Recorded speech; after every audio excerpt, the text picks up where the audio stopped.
we are now with the Japanese yen, as it is really really to understand, especially the Japanese yen second quarter recap, the dominant downtrend for the past months. As expected from the second quarter fundamental outlook, the Japanese yen spent most of second quarter weakening against its major counterparts. It's really to understand the Japanese yen is a country which is really well exporting, right? A very exporting country. So we're talking about the top road ahead for the yen.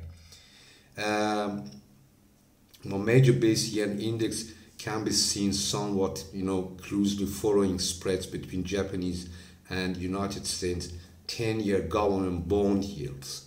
During the second quarter, for example, Japanese bond rates made a slight comeback against their U.S. counterparts, against 2 years notes, 5 years notes, treasury bills, and this is the Federal Reserve repeatedly reiterated its dovish stance, cooling concerns about sooner than expected tapering.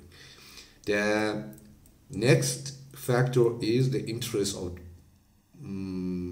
Japan's national bank, that JMB wants to have a really weak yen because it's good for economy, because Japan is export economy. It's based on export economics.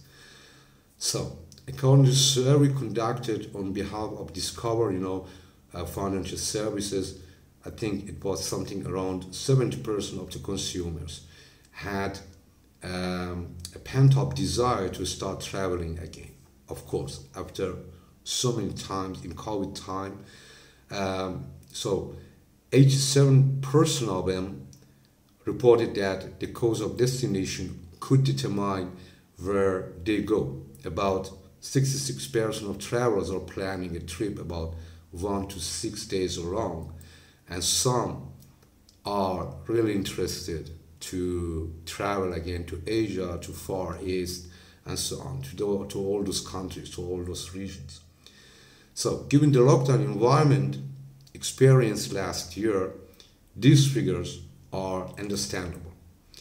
The next one is what this may also mean, that consumers' willingness to pay for goods to travel, right? If you are going to Japan, you can pay with dollar or other currencies, but you pay now with yen if you're in Tokyo, for example. And what's best, if you have a stronger currency, a strong dollar or euro against Japanese yen, of course, then you have much more yen in your pocket. So this is the other reason that the US dollar is strengthening. Then we have interest rates difference between the two countries, and also the economical growth known from payroll yesterday. It was not surprising, but my estimation was around 750 to 850, and we had also 850, but it was much more better than all the banks was estimating that. Why? Because we have a big number of liquidation money liquidity in the stock markets of the United States, because Biden wants Wall Street be happy, because the stocks are rising, because every day more businesses are opening again, because people want to get out, they want to work again, they want to earn money, right? And all this requires dollar.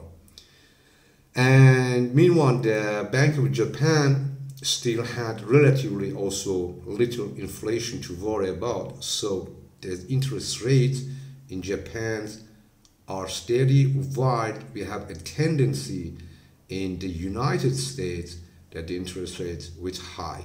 Maybe not now, maybe in the next year, maybe in 2023, whatever. But the difference between these two, right? If this is the interest rate, Japanese interest rates, which are declining or maybe stay steady, then on the other hand, the US interest rates expectations are rising. So we will have then a bigger difference. And this is also a bigger difference makes the US dollar attractive. Why? Because a lot of people trust much more. The US dollar is a currency, a safe currency, right? Safe haven. The people will put their money much more in the US banks because they get back much more money, because we will have a bigger or better interest rates difference, right? You put your money in the banks where you get back more interest rates. So these are already the basements, right, of these two currencies.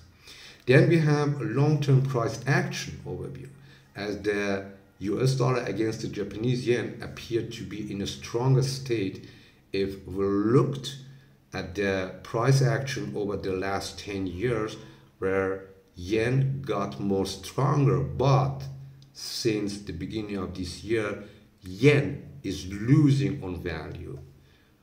Why? Because we had, as I told you, much more openings in the US economy.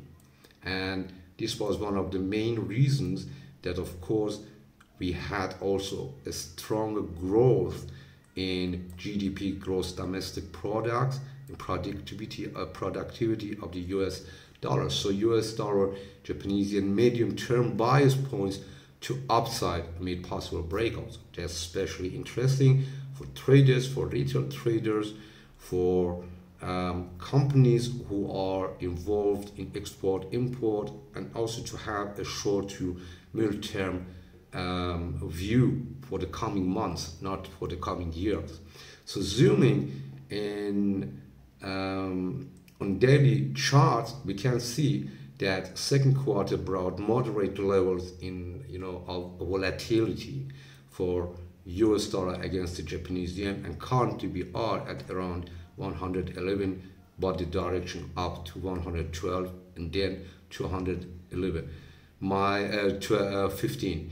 My personal prediction is we will see 120 and possibly 125 yen for dollar soon, very soon.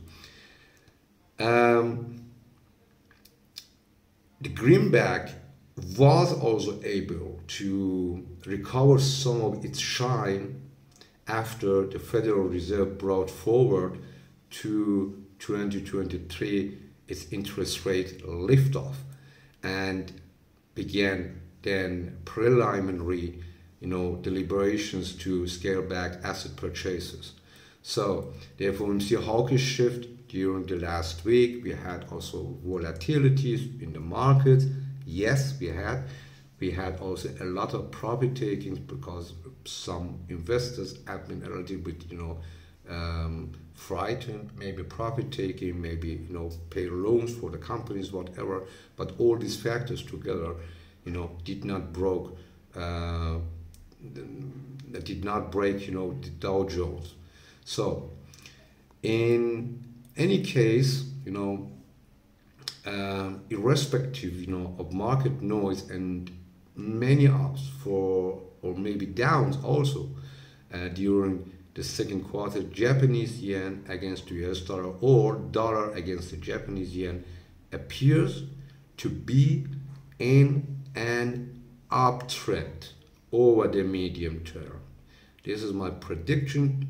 This is my strategy based on these fundamentals combined with technical reviews for timing. Nevertheless, put your stop losses. My prediction is dollar gets stronger.